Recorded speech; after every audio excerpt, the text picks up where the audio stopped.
Let's just take a few minutes to find out what are students of all ages experiencing right now. Maybe Federico, you can let us know, those pre and post-migration stresses that educators may not be aware of, and how do those things manifest themselves in an educational setting? Well, one of the stresses that immigrants have and that we oftentimes don't know is the stress that led to the decision to come here. This is particularly important if you're dealing with refugees. They are escaping a situation that for most of us is unthinkable. In the United States, we are very privileged not to have to consider whether our communities are being ransacked by violence, whether we are targets of violence, of rape, of murder. We have been not only poor, which in many instances is a problem for people, for example, coming from Central America, from Guatemala, Honduras, El Salvador. Not only we may be poor, but also are we going through an absolutely devastating experience, a terrifying experience. And I will tell you some experience that I had just last week with immigrant education. I took hundreds of children, of youth actually, 13 to 17-year-old youth, through a number of immigration simulations. And I put them in situations, we put them in situations where they had to make decisions about how to save the lives of their family, how to, what decisions to make in order to be safe. And most of them decided, almost without exception, if a kid opened their mouth to answer my questions, they decided they were coming to the United States illegally, if that is what it took. Why? Because the situation that they are is really stressful. They are coming from situations. One of the stories that we heard is that some ladies, some women come from Latin America, from Central America, and prepare themselves to be raped, so that they are taking injections, anti-conception injections, because they know they will be raped, and yet they still need to take the trip. So that is an incredible trauma that they come to the United States with. And we are, for the most part, unaware that that is the case. We don't know that. So I think we need to be very sensitive to the story. They come with the trauma of violence, the trauma of poverty, of these situations that they are trying to escape. And another one was many immigrant advocates in Central America are saying you need to prepare yourselves for being robbed along the way to the United States.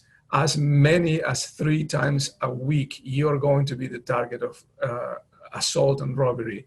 So the trauma is just immense, and we are not aware. We need to become more aware. Claire, do you want to add to that, and then maybe especially focus on children? And then maybe we can get into what teachers can do in the classroom to make students feel safer.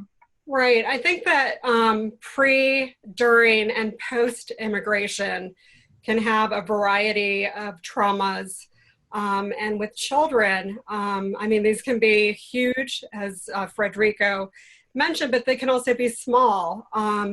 Even for students who maybe only have experience with family who may be trying to immigrate, they may see their parents stressed out, or, they may have experienced just lack of basic needs at one point. Maybe they weren't refugees or asylees, but just having to make that journey can, have small traumas. Also, during immigration, there can be grief. There may be loss of family members, or just leaving behind a home that they, or a language. There's also the vulnerability. Maybe their parents had a job and a status, and now they've come to a place where the parents are, continually stressed out about housing and finding a job or healthcare. And then that post-immigration, often we find students in that place in our classrooms, and they have anxiety that maybe they're not talking about, but it's there. And it could just be these small traumas that they have at home, whether it's neglect, maybe, poverty, just that change in that social location. And then there's that fear of repatriation. There's so many students who are afraid of finding a place where they feel safe and then being ripped away from that again. And again, that homesickness and isolation. So these are things that we need to be aware of as educators, as administrators, as advocates. And then in the classroom, I mean, simple things, getting to know your students, just starting with a name, maybe what they're called at home is what they want to be called in the classroom. It might not be what's on that paper on your classroom roster. Just being a person that they can come to, being transparent, scaffolding lessons, making sure that you're doing things that are very visual. So if it's time to read, put that book on your desk so that they have these visual cues.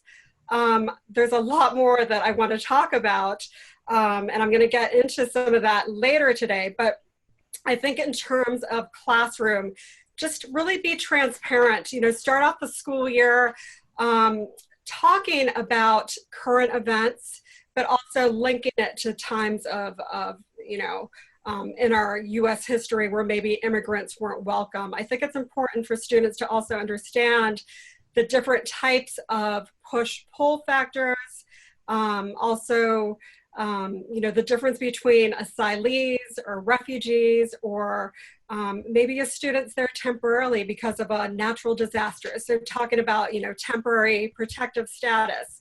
I know these are all big words, but as educators, we're able to modify and adapt.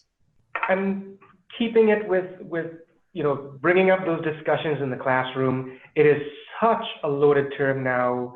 I remember seeing cell phone video of children in the cafeteria shouting, "Build that wall," after the election.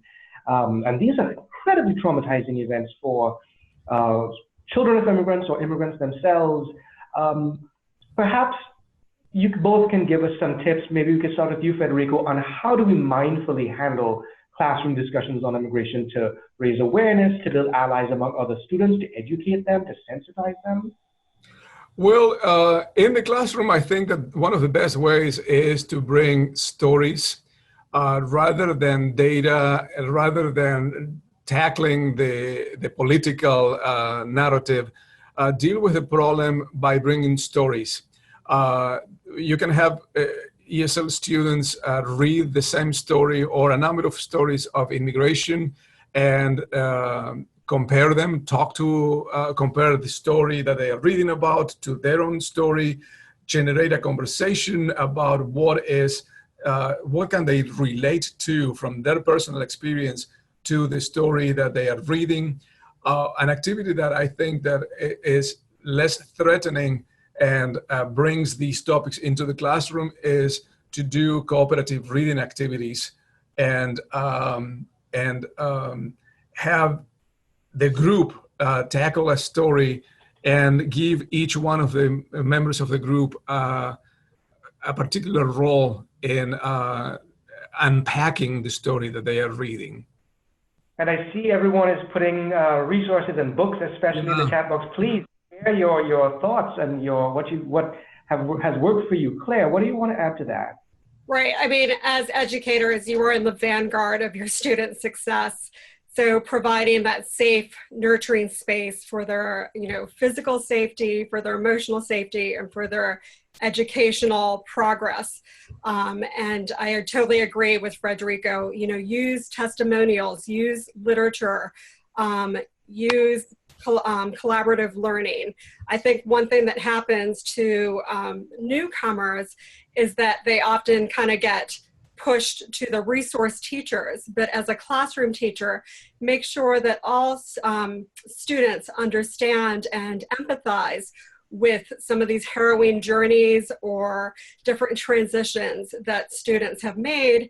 And I think a good way to do that is to kind of put people in that mindset that we've all been new somewhere, whether it was that first day in school, or you land in an airport and your flight is delayed and you don't know where you are.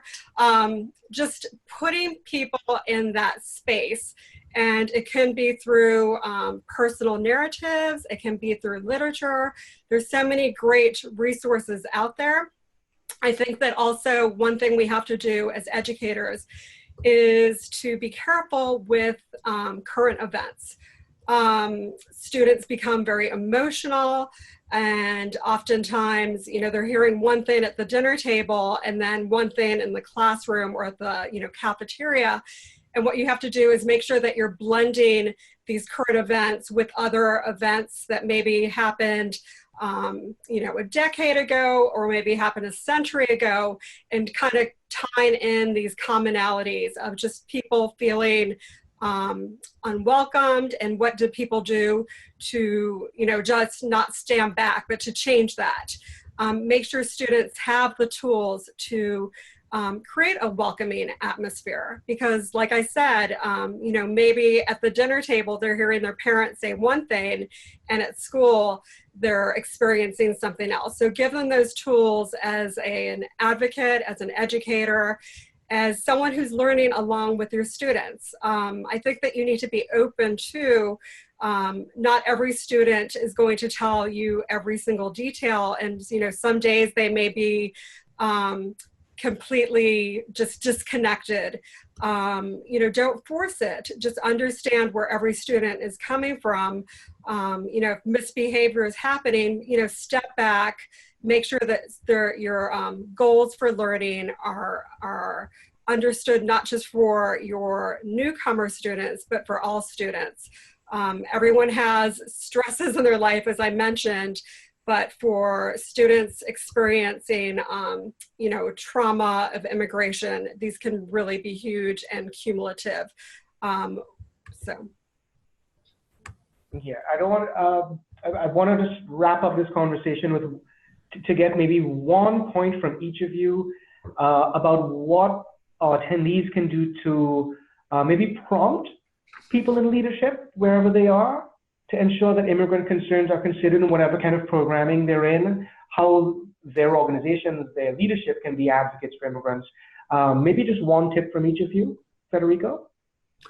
Well, the same that I already said, educate others. So how to prompt them to action is through education. To tell your bosses, your leadership, your principals, this is important, this is why, these are our students, how many of our students are immigrants, and bring stories to them and say, these are the stories that I am listening to. What can we do to help? How can you support me as I try to deal with the story of this student from Guatemala who had this trauma? And something that Claire said earlier triggered some thought in me, and that is the students not only have the trauma of what happened before immigration and what happened during the journey, but also have to deal now with how being immigrants has reshaped their identity, has reshaped who they are and how they see themselves. And if they are children, the children are not completely isolated. In fact, they are not isolated at all from what is happening in their home. So they are very aware of what their parents, if they have the luxury of living with their parents and have not been separated, the children are very aware of what is going on. So bring those stories to your principal, bring those stories to your leadership, and say, we need to do something. Can you help me? Claire? Yeah, I think resilience, just all students need to think about that theme, and the more that you discuss that in the classroom, whether you're using personal narratives or historical context, just talking about stories of resilience, I think will really impact students and kind of keep that needle pointed. You're not going to change everything in the time that you have these students in your classroom, but those small incremental changes and the tools that you give your students, I think will last a lifetime.